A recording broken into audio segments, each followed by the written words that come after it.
عن ابی ہریرہ قال قال رسول اللہ صلی اللہ علیہ وسلم اولا ادلکم علی شیء اذا فعلتموه تحاببتم افشوا السلام بینکم۔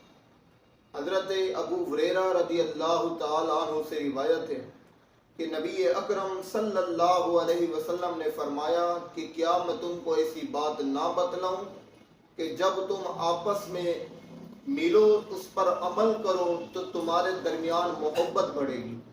فرمایا وہ یہ ہے کہ جب تم آپس میں ملو تو سلام کے رواج کو عام کرو۔ ایک اور حدیث مبارکہ ہے ترمذی شریف کی، عن جابر قال قال رسول اللہ صلی اللہ علیہ وسلم السلام قبل الکلام۔ حضرت جابر رضی اللہ تعالیٰ عنہ سے روایت ہے نبی اکرم صلی اللہ علیہ وسلم نے فرمایا کہ کلام سے پہلے سلام کرنا چاہیے۔ ایک اور حدیث مبارکہ ہے حضرت عبداللہ رضی اللہ تعالیٰ عنہ سے مروی ہے، حضور نبی اکرم صلی اللہ علیہ وسلم نے فرمایا کہ سلام میں پہل کرنے والا غرور اور تکبر سے پاک ہوتا ہے۔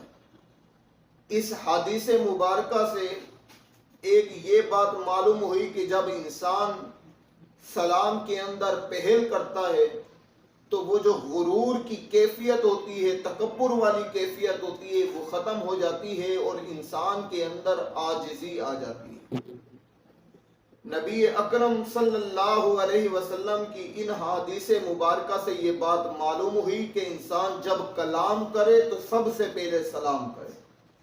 ایک اور حدیث مبارکہ ہے حضرت انس رضی اللہ تعالیٰ عنہ سے روایت ہے کہ نبی اکرم صلی اللہ علیہ وسلم نے فرمایا کہ اے بیٹے، جب تم گھر میں داخل ہو تو گھر والوں کو سلام کرو، کیونکہ تیرا سلام تیرے لیے ہے اور تیرے گھر والوں کے لیے برکت کا سبب ہے۔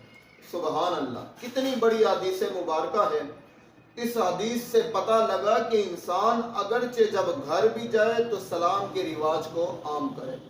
اللہ رب العزت سے دعا ہے کہ رب تعالی ہمیں محبت بانٹنے کی توفیق عطا فرمائے۔